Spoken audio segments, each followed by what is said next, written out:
I was just sitting here getting ready on my last session of the day, and I was thinking about something.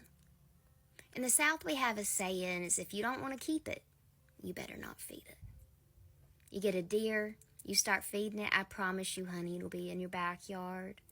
If you got a stray cat, and maybe it's not the nicest stray cat in the world, and it wants to bite you every time you go to reach to just lay its food down, well, if you don't want to keep it, then you better not feed it. It'll come and wake you up at 3 in the morning, and also goes for the squirrels.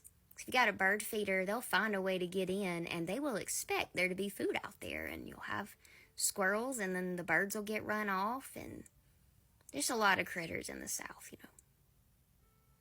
But when I think about this analogy of a farm kid and a farm family that we were, I think about the devil too. And if you don't want to keep him, well, you better not be prepared to feed him. Maybe you feed into the thinking that it won't ever get better. Well, now he's got license to stick around. Or maybe you say, you know what?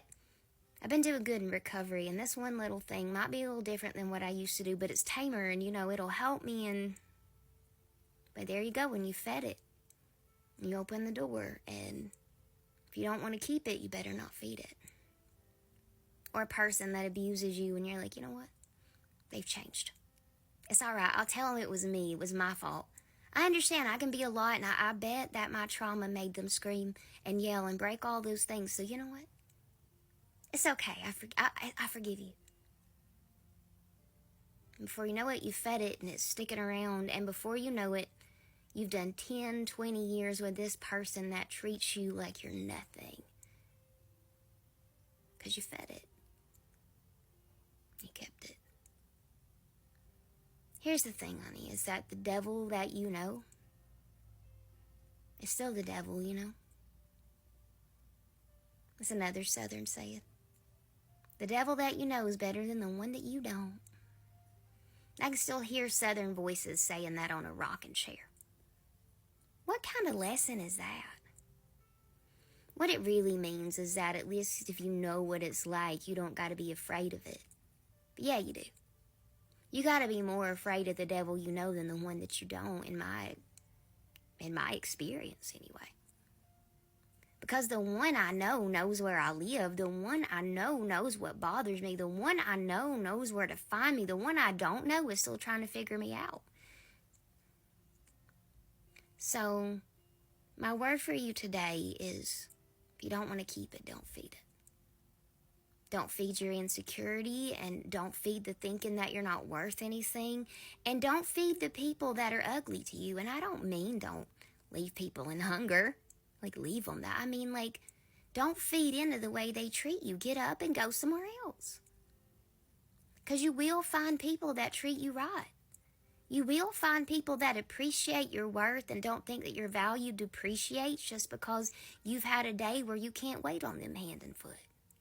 Or where you can't afford to feed them in the ways that they want. And I mean in these ways, and your tears, and thinking that they got one over on you. I'd like to change that Southern saying today. First of all, the devil you know is still the devil, okay? You better know that. And second of all, don't feed things that you don't want to stick around. Because you're worth a lot more than that. The Bible does say that he prepares a table before you in the presence of your enemies. Don't say in the presence of the people that were good as gold to you. But it don't mean that they get to eat what you're eating. And it don't mean that you owe them any of your peas, like the VeggieTale would say. Your peace is yours alone.